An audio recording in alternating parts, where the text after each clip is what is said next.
เสียงมาลงโคงเคงดังมาจากศาลาประชาคมไปเบิ่งก่อนนะเขาทำอะไร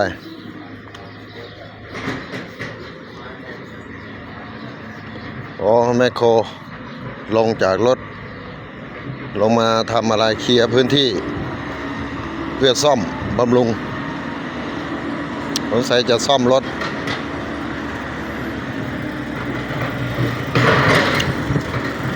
เอาล้อออก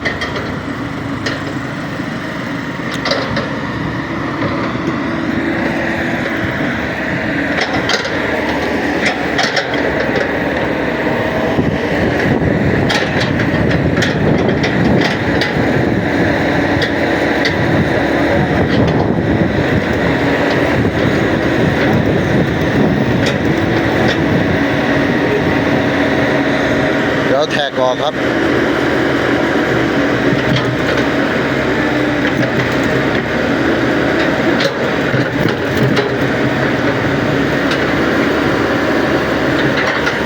แท็กออกแล้ว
เอาแท็กออกนะครับผม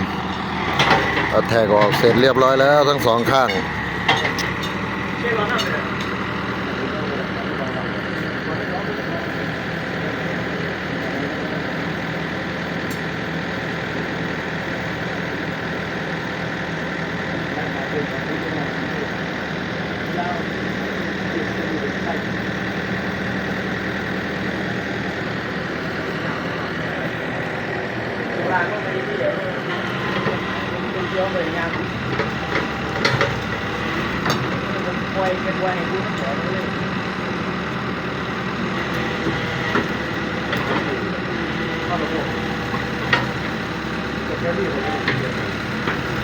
มันเหมือนเราแค่เรียน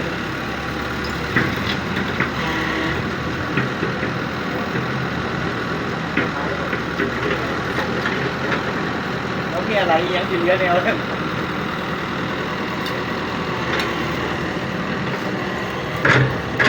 ถอดตัวดันตัวเดิน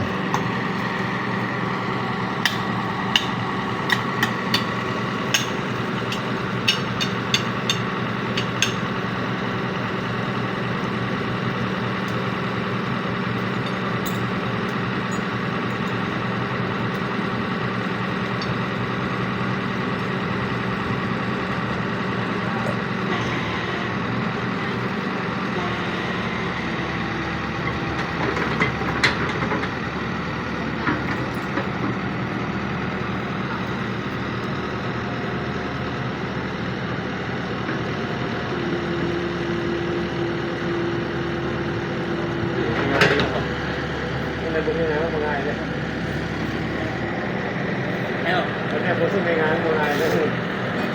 เขาเรียกว่าเป็นว่า มันต้องโห่คนโห่เนาะ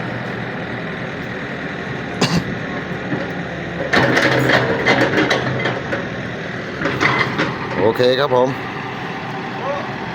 เสร็จแล้วถอดเสร็จแล้วรอดูตอนซ่อมครับ